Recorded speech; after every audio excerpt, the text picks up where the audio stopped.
Vamos ver então o caso 3, que é o caso onde a equação auxiliar possui raízes complexas. Então, o delta da equação auxiliar é menor que zero. Ou seja, a equação auxiliar possui raízes complexas. Bom, a gente sabe que as raízes de um polinômio, quando tem raiz complexa, elas sempre aparecem aos pares, ou seja, uma raiz e o conjugado dela. Então, se R1 for um alfa mais I beta, onde I é a raiz de menos 1, então R2 vai ser o conjugado disso aqui, que é alfa menos I beta. Não precisa se assustar com os números complexos, que vai ser bem simples o que a gente vai usar aqui. Eu só vou precisar do alfa e do beta.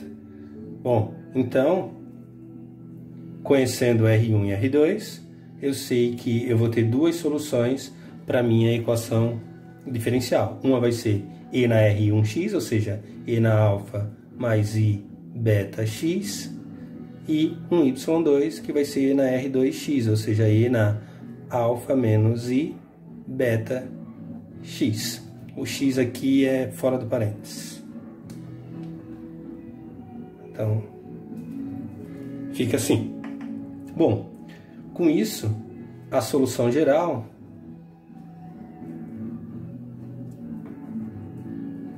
vai ser o seguinte: y igual a C1, E na alfa mais I beta x, mais um C2, E na alfa menos I beta x.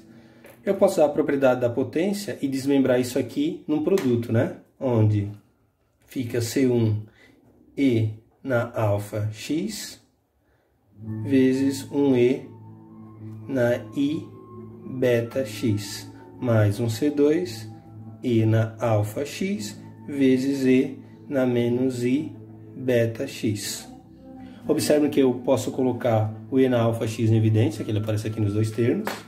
Então vai ficar y igual a E na alfa x em evidência. E aqui dentro do colchete eu vou ficar com C1 E na I beta x, C1 E na I beta x, mais um C2 E, se vocês quiserem colocar o I aqui, fica menos beta x. Assim. Bom, o problema é que isso aqui é um número complexo, não é um número real. E a gente está trabalhando no cálculo de uma variável real, não nos complexos. Eu tenho que transformar isso aqui, não transformar isso aqui, mas tentar escrever isso como um número real. Bom, a gente vai precisar usar uma equação, que talvez vocês não conheçam, mas vai ser bem útil para a gente, chamado fórmula de Euler. Fórmula ou equação de Euler. Bom, o que essa fórmula vai nos dar? Ela diz o seguinte, que E na I θ, por exemplo, onde θ é um número qualquer, é cosseno θ mais I seno θ. Ou seja, todo número complexo pode ser escrito nessa forma ou nessa, ou seja, vale a ida tanto a volta. Bom, então se eu observar aqui, eu tenho que beta x está fazendo o papel de θ, e nesse caso aqui o menos beta x também está fazendo o papel de θ. Com isso, a gente vai ter então que E na I beta x vai ser cosseno de beta x mais I seno de beta x. E o E na I menos beta x vai ser cosseno de menos beta x mais I seno de menos beta x. Bom, só que vocês devem ter visto no cálculo de uma variável real que o cosseno é uma função par e o seno é uma função ímpar. Ou seja, o sinal aqui do cosseno pode ser suprimido, porque ela é uma função par. Então vai ficar somente cosseno de beta x. E como o seno é uma função ímpar, eu posso tirar o sinal de dentro da função. Fica menos i seno de beta x. Sendo assim, aquela expressão que a gente encontrou agora há pouco, que era y igual a e na alfa x, C1 e na i beta x, mais C2 e na menos i beta x, eu posso usar essa expressão que a gente acabou de encontrar e substituir aqui e aqui. E aí vai ficar aqui y é e na alfa x, C1, aí eu vou trocar agora então o e na i beta x por cosseno de beta x, mais i seno de beta x, e C2 que multiplica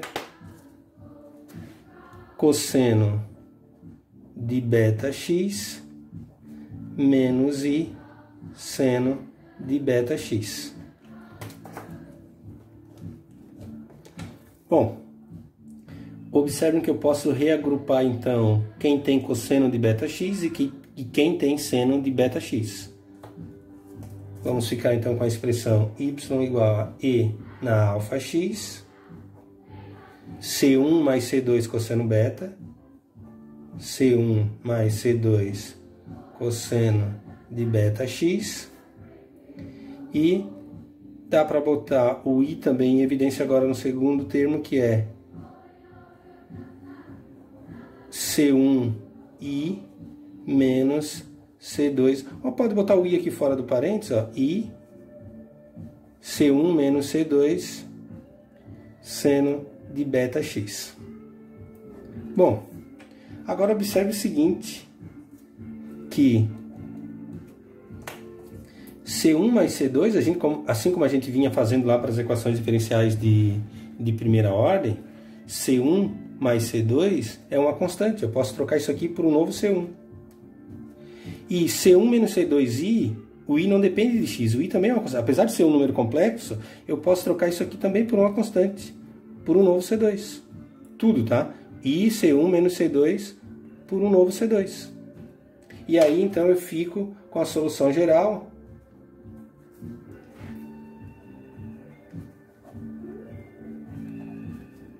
É y igual a e na alfa x, C1 cosseno de beta x, mais um C2 seno de beta x.